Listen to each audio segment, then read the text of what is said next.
Hi, I'm Bill O'Reilly. Thanks for watching us tonight. Earning money in America. That is the subject of this evening's Talking Points memo.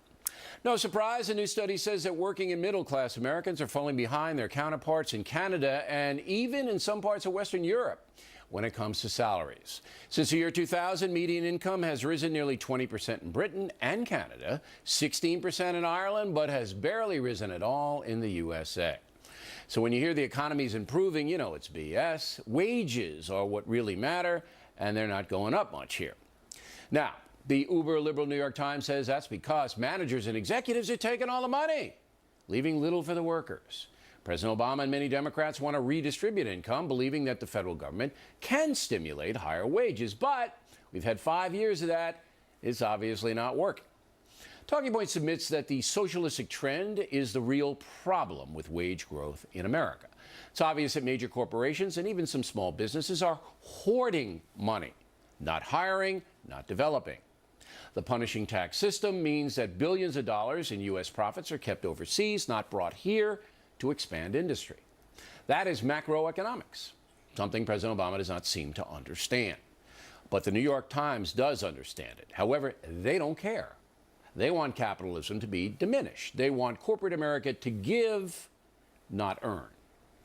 In the real world, it is still possible for hardworking Americans to prosper. I oversee a thriving business thanks to the infrastructure Fox News provides.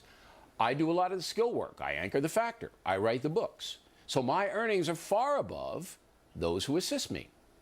Is that wrong? But because we are profitable here, we're able to pay our workers good money. Most of them are young professionals on the rise, and we value them. Their wages are based on performance, experience, and time on the job. Now, it's not easy to work here. You have to be smart, well-educated, well-spoken. We do not say cool or awesome. But I don't care where you're from, what color you are, or even what your personality is. I don't care. I'm looking for responsible workers who produce. Our standards are high, but not unreasonable. And those who work for the factor are in a good economic place.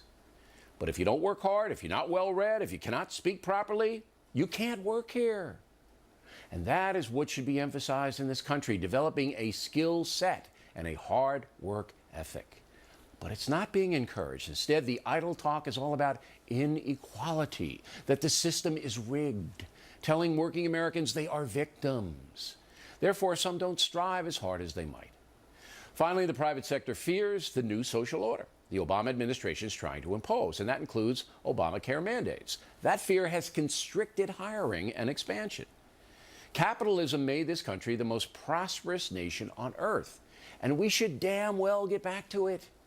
Because if we don't, you might want to think about working in Canada. And that's the memo. Now for the top story tonight, reaction with us, Fox Business anchor Susan Varney and Susan Ox, former Treasury Department official under Presidents Clinton and Obama. Where am I going wrong here, Ms. Ox?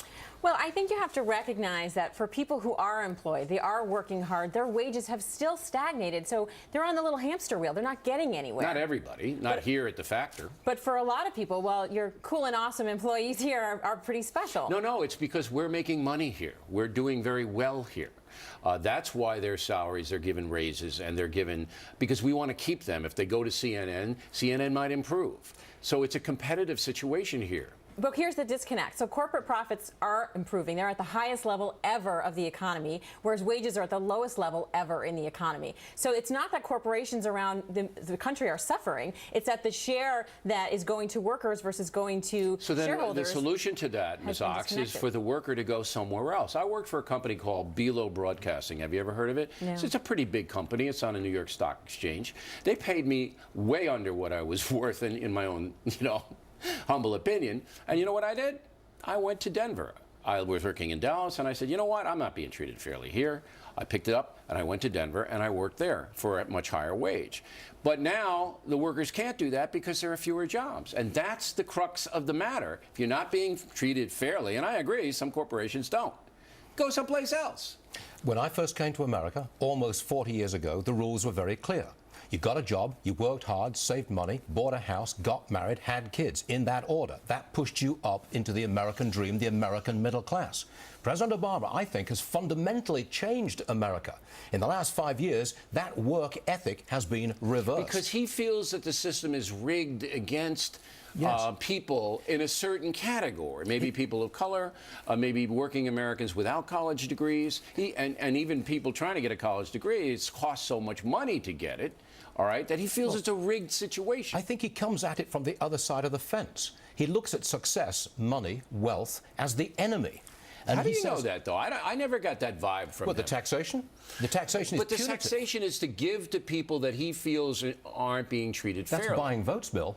That's buying votes. Well, I'm Take not it gonna- from here, Of course he's buying give it votes, to there. Stuart. That is buying Of votes. course he's but buying it's not votes. economically successful. It is hasn't been. It's like Wouldn't you regulation. see that? Wouldn't you see that all the social engineering and social justice that this administration has done for 5 years plus has not really succeeded in the economic realm? So one of the things that he did, you remember, is extend the Bush tax cuts. You know, is that the social engineering that you think he's doing? But by extending the tax cuts, which he had to do, by the way, because But that's not because just- of the recession that's not- was so brutal, he had to do it. He didn't basically say to business, hey, we're going to give you a little bit of a break and restructure the tax so you can bring this money back from overseas. Surely you want, as a former Treasury Department official, surely you know how many billions of dollars is just sitting over there doing nothing. Absolutely, and we need comprehensive tax reform. But we haven't gotten it. You're right, we haven't, but that's mostly because of Congress. I have never heard President Obama ever put forth a change in the tax code, ever. The budget that he just submitted has changes in the tax code. Okay, but they're Specifically talking about closing obscure. corporate loopholes, not necessarily obscure. No. Talking about Look, comprehensive reform. I'm taxed, and so is Stuart, because he makes a lot of money, too. We're taxed to the tune of 50%. All right, that's what we're giving out, 50% of our money. Now, to you, Ms. Ox, that's not enough, is it? No, that's not what I'm saying at all. No, is 50% of my money enough? I think 50% is plenty. I think the real challenge is that most people in your income bracket are not actually paying a 50% rate. They are close to it now. They're paying a much lower effective rate. And so the real challenge is we need to lower taxes on the middle class because they are struggling so much. And the way that we're going to need to find to make up for that money is to close corporate loopholes and close some of the tax shelters. I don't mind closing the loopholes. You say? Close corporate loopholes. There's $2 trillion in American corporate profits lodged overseas. That should come back here. That's right. But it's not coming back here because if it does come back here, you pay 35% corporate tax. The corporate tax rate in Canada is 15%. What do you say to that? I still say that's not the problem that's affecting the middle class today. It's not the fact that people who have jobs are not getting paid enough. They're But not if there were sharing in job the prosperity expansion, of their if companies. Varney's right, and he very rarely is, all right, but if he's right, and the $2 trillion come back, the $2 trillion has to go somewhere.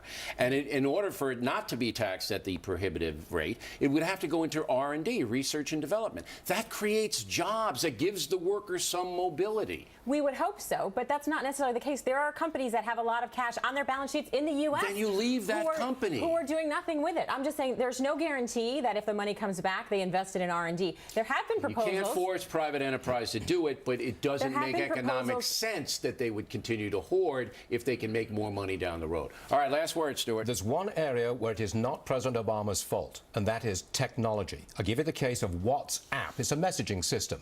It's worth $19 billion.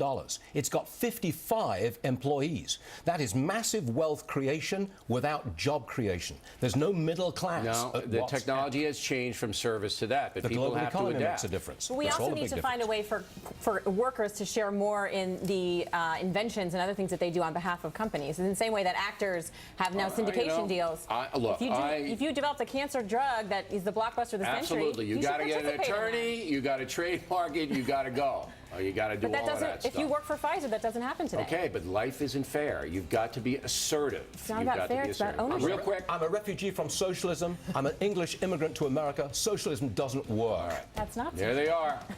Next on the rundown.